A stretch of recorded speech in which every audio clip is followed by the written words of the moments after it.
Welcome to the Family Business Audiocast on LinkedIn. I'm Adam Smith, creator of this audiocast series. I've been an entrepreneur, investment banker, and board leader for over 25 years. Today we have almost 50 registrants for today's call. Thank you for joining. The audiocast will be recorded and shared at a later date as well to share with your network. Family business is a passion of mine, having grown up in a family of entrepreneurs and having engaged for almost 2 decades in a vast range of dialogues and business with fascinating family, entrepreneurs, and enterprises around the globe. I founded the Family Business Audiocast to offer a useful platform for listeners to hear from veterans, academics, and leaders in family-owned enterprises and family offices. Whether you're a seasoned family business leader, billionaire, or building a family office, these conversations should be enlightening. Today we welcome Ruby Hugueny.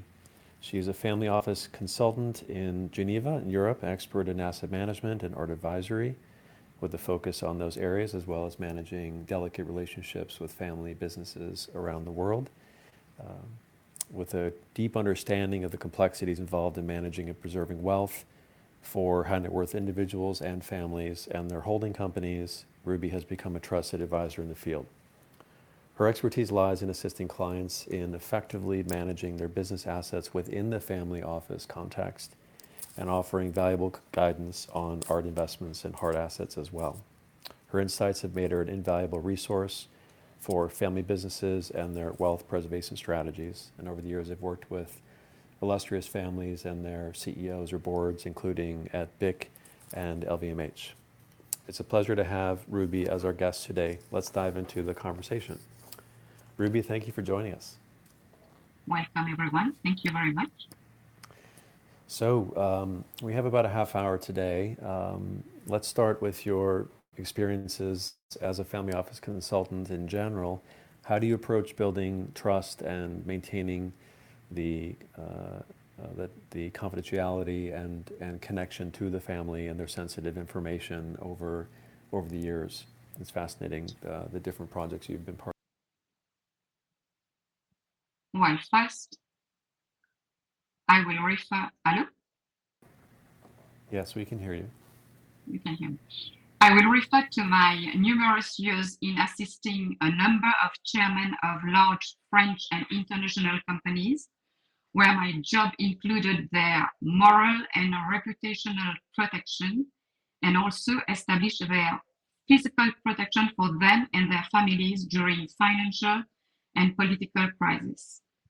For what I have witnessed and dealt with in unbelievable circumstances, I have learned how to build trust, be indispensable and truthful. As a family office consultant, building trust and safeguarding the confidentiality of clients' sensitive information and assets are paramount to me. First, I have my own vision of confidential policy, where I establish a comprehensive policy that meticulously outlines procedures for handling sensitive information. I have set a foundation of trust and demonstrate my commitment to confidentiality. I ensure that all involved parties, including employees and external associates, sign legally binding NDAs. This instills confidence in clients, assuring them of their rigorous protection of their information. Of course, there are unbelievable situations where I was completely alone to take risky decisions, where my client wasn't reachable. This is another question. Mm-hmm. But I secure data management for them. I implement state-of-the-art data security measures, and such as robust encryption, firewalls, and access control.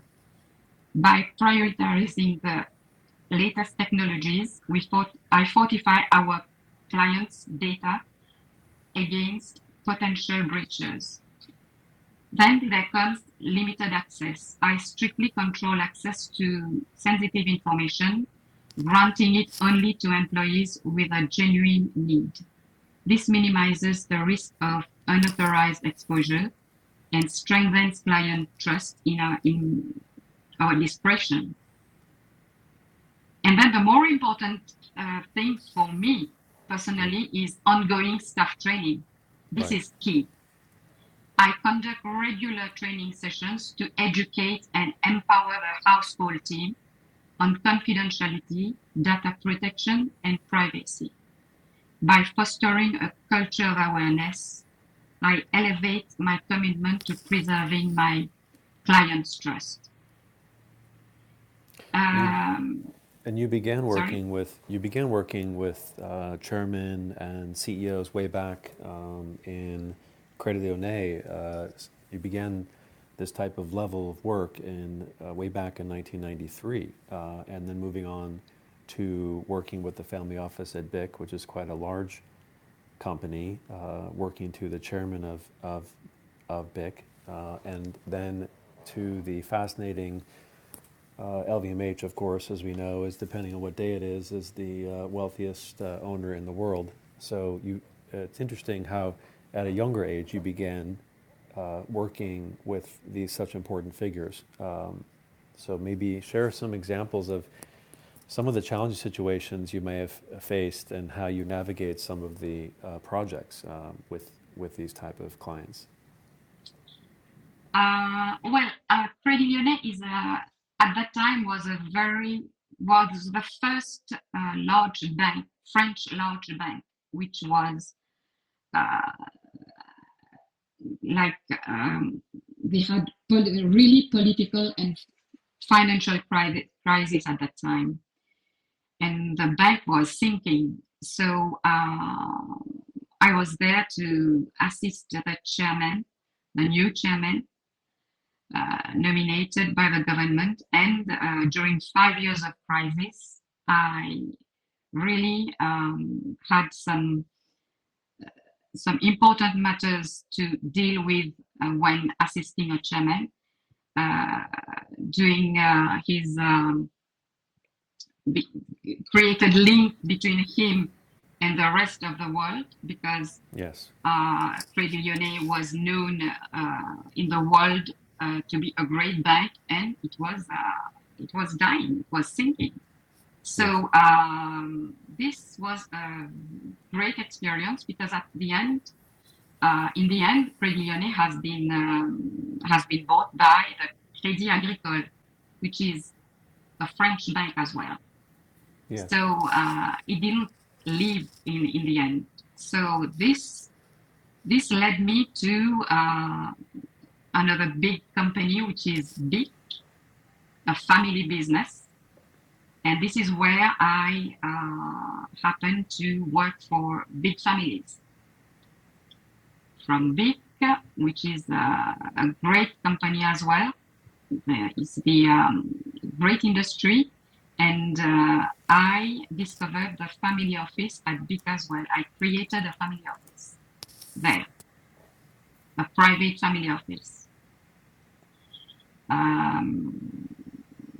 So that's it.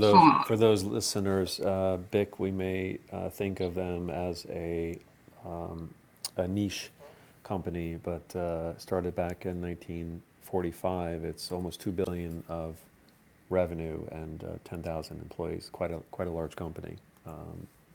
So what type of work did you do with BIC, and then walk us through your experience at LVMH at that time? With the BIC, I work with at BIC. I work with the Baron BIC, who was the chairman and CEO of the company. He's the owner, actually, and it's a family business at the same time. And I was there to assist him in the business, as well as in the family, in his private family office. So my first task was to create this family office within his mansion, and at the same time take care of the business side of the job. So it's a quite heavy position as well. Yes. And BIC has been more of a traditional, steady, classic family-held business in terms of its business operations. But if you compare that to LVMH, which has purchased and built and founded many family-owned brands over the years, it's quite a fascinating company. You started working there 21 years ago. So how do you compare today's LVMH, for example, with what you saw back then? Well, BIC at the time was still it is a very difficult family business to work with, because they it's not a luxury product, it's different. It's the Baron BIC, the father of the Baron, started to he did everything himself. He created the product, the pen, the pen, the big pen that everybody knows, and it's not a luxury product. This is the difference. So it's not a great profit making business, but it's large at the same time because it's known everywhere in the world. LVMH is different because it's luxury product, it's expensive, rich people can afford it, whereas BIC, everybody can afford it. What are your views on LVMH today? Do you think that they will continue to stay where they are, or will have the opportunity to keep even further? Yes, they will grow because their brand is unique. I think today not everyone has a never full bag. For example, Louis Vuitton bag, never full Louis Vuitton bag. It's unique. So I think it will grow and until everyone can afford it. Yes. So yes, it's well, I call it a company that works by itself. The product is sold by itself. Mm. I like that. No one can say he doesn't want a Louis Vuitton bag. Right. That's what I think. That's good.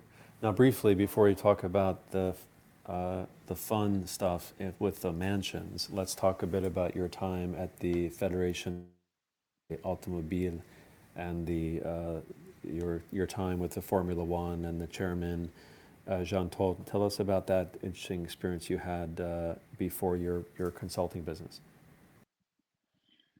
Well, this is unique in my experience because I have never thought of working for a federation. A federation is a kind of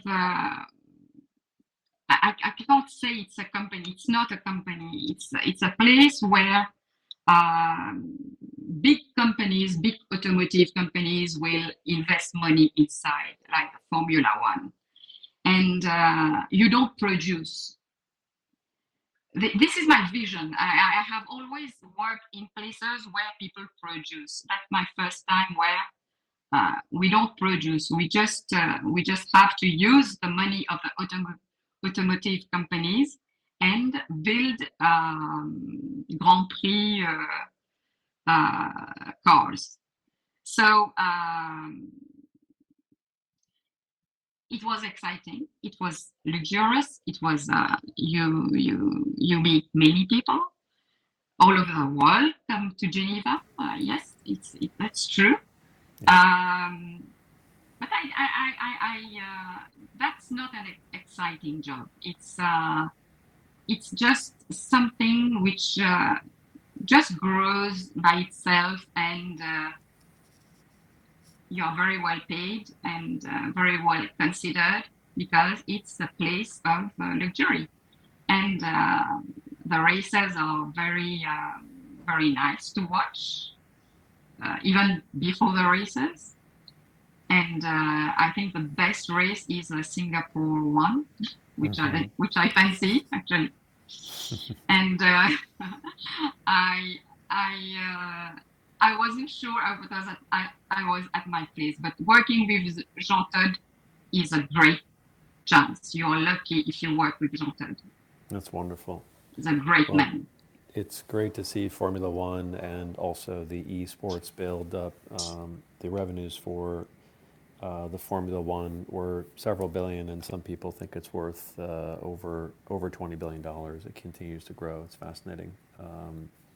So moving on to art, for your family offices and businesses and individual clients, you've grown to become an expert in meeting their needs and some of their art collection. I assume both buying and selling, but there's also the transport side and the confidentiality and privacy issues. Tell us a bit about your view on the art market, and what are these families looking for in collecting art? Do most of them hold for long term and pass it through the generations, or do they also buy and sell and trade in the market? Well, I have worked with real French families who are very attached to art. Really to I say always they are attached to art, but with the catalogue raisonné. The catalogue raisonné is a complete catalogue where you have a range of art from one artist, one painter artist. You have the history of his life, all what he has done, his work, and you can find these masterpieces in that catalog, and you can choose them and know where they are sold. Well, from my experience, what I did for my client is that he chose five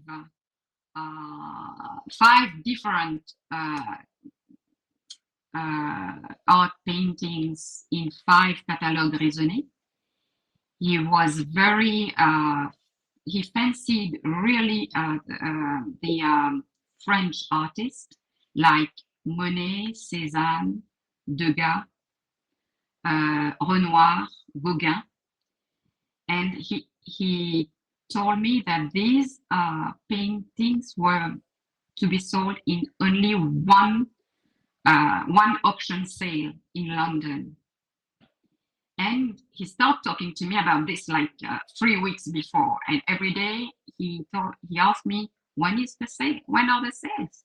So every day I had to tell him, no, it's on that date. So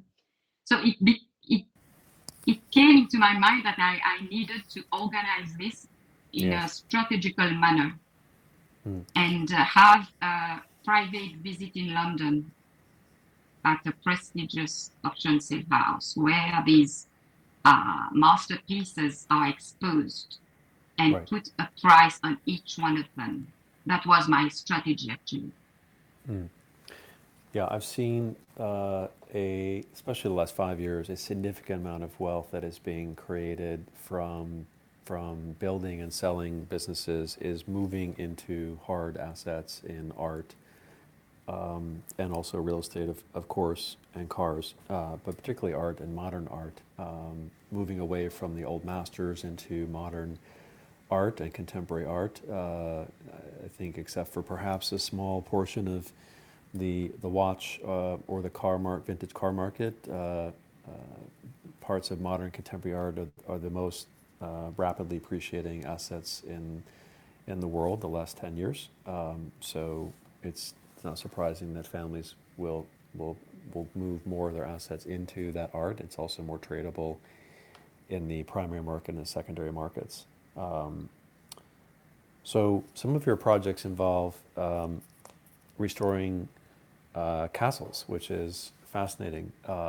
And we'd love to hear about your recent project. You've obviously garnered a great deal of trust in with your client to enhance and manage the multi-year development of a recent mansion.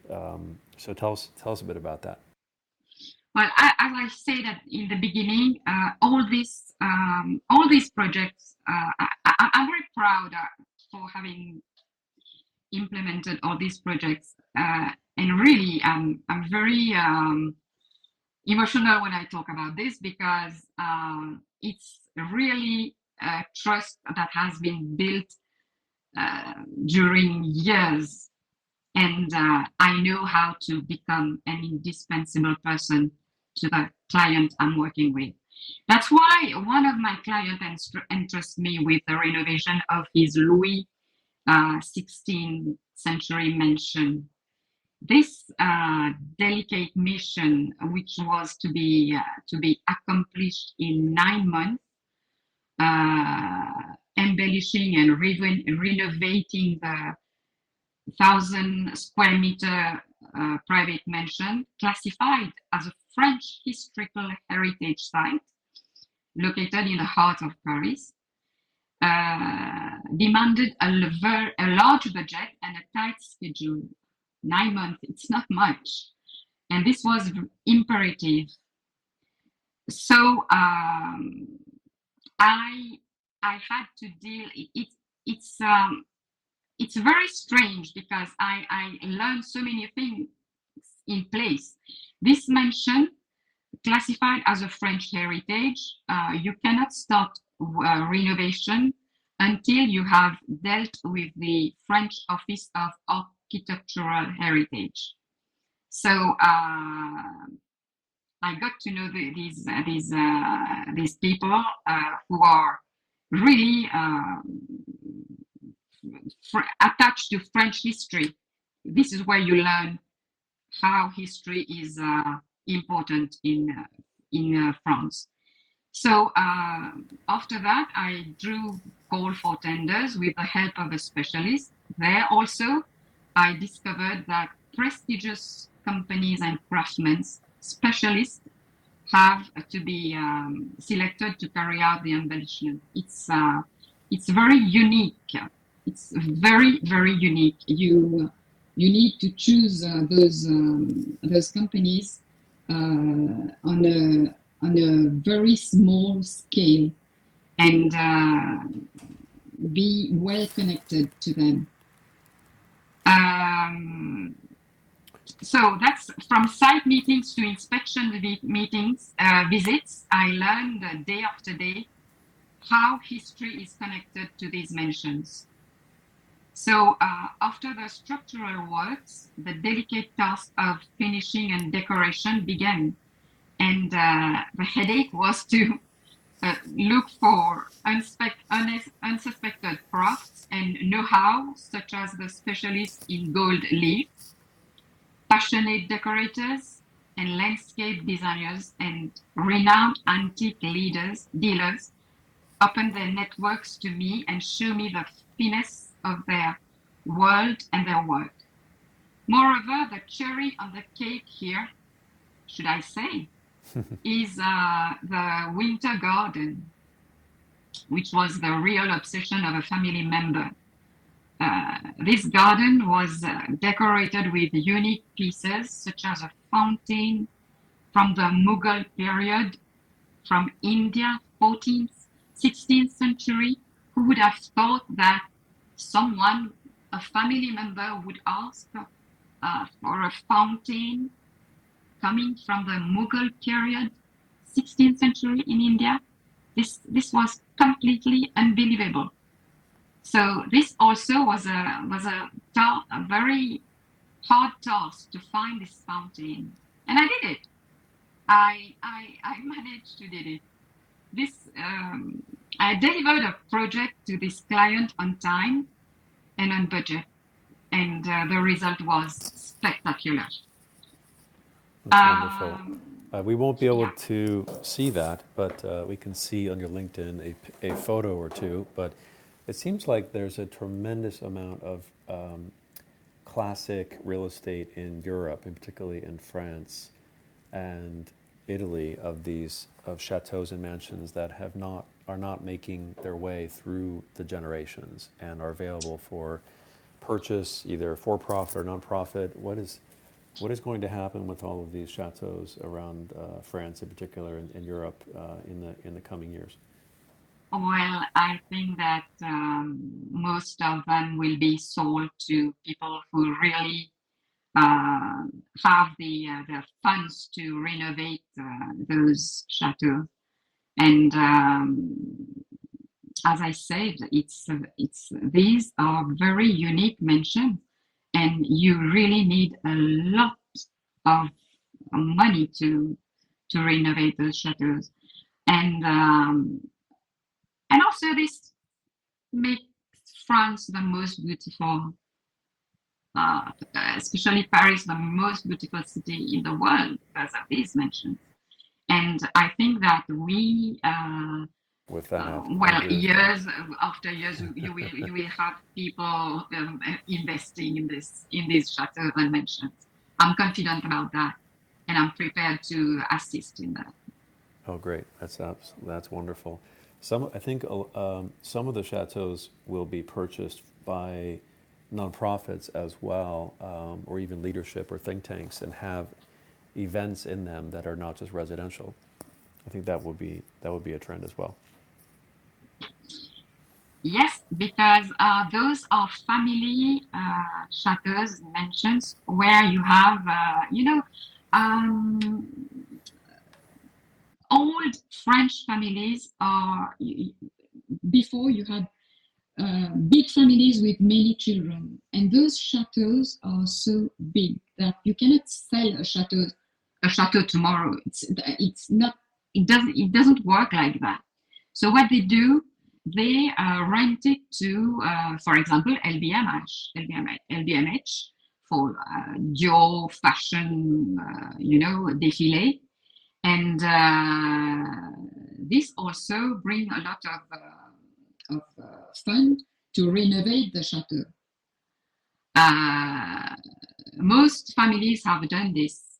I will compare this to the palaces in Rajasthan in India. What happened after Indira Gandhi took the power? The Maharajas started to go to work like everyone, like me, like you. So what happened to the palaces? They had to do something with the palaces. So they create hotels, five-star hotels. And so I am comparing this. It's just to say how you can renovate the chateaux is by renting them for défilé in France, hotels in India, in Rajasthan, and with the funds you renovate them. When you don't want to sell them or wait for the good purchaser. Right.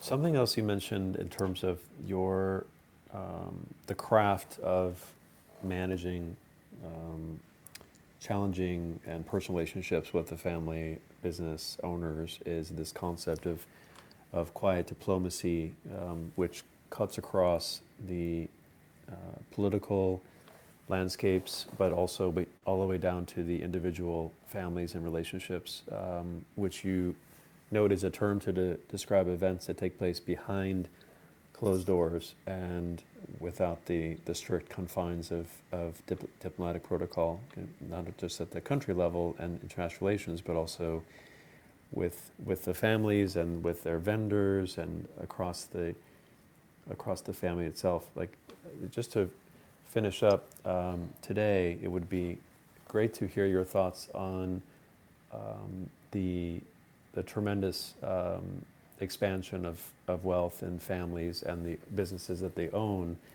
and how those operating businesses will transition through the second and third and fourth generation. Do you think that, especially for those G2 and G3 families, the children in their 30s, let's say, do you think that more of those family members will retain management and control of the businesses, or do you think there'll be a lot of them for sale to move them on? Well, there is a saying, I don't know whether you've heard that, but when I was working at a big family business, I happened to hear a saying from my chairman, who said, Ruby, my father created the company. I developed it. But the third generation is said to not to be very interested in developing it. Well, I don't know how true is this, but I have the ability to talk to the three generations. From my perspective now, I see that the third generation is struggling. The third generation struggles. It's because of the modernism. I don't know how to call this, but I have this particular example where I have seen three generations. Yes, the third generation is struggling, and perhaps because of the good working capital they have, and they say, okay, we don't have to do as the father or the grandfather has done. 60% of their, as I say, of their profit comes from the United States, and it works well there. Is there any interest for them to develop in Europe, or in Asia? All this is getting difficult today, because those countries also in Southeast Asia, in Asia, they want joint ventures. They don't want companies to establish. They want to do joint ventures with those companies. I understand also the difficulties. But if you compare to LVMH, it's unique, as I said. It's only LVMH who can do it. There is no joint venture that you can do with LVMH, you see? So it depends on what product you...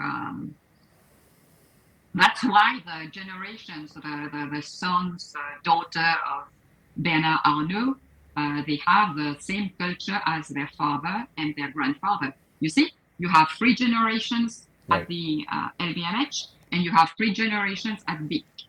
Those two companies I know very well. And you see how the generations, the actual generations is working. The culture at LVMH is still unique, but the culture at BIC is changing.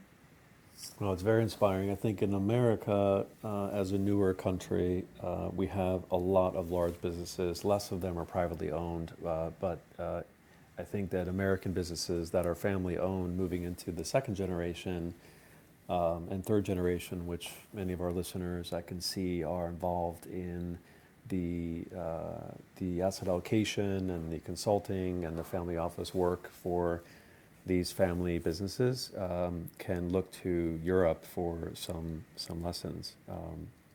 So great talk today. We will be recording this and sending it out. I'd like to thank our family business audiocast attendees today and our esteemed guest, Ruby Hugueny, a unique veteran specializing in estate management and family business assets and art advisory. Thank you for joining today. Really enjoyed your time. Your insights on the client trust and the context of family offices working across the generations is fascinating. So thank you very much. Thank you. Thank you very much indeed. Thank you, everyone. This is Adam Smith. Thank you for joining us today.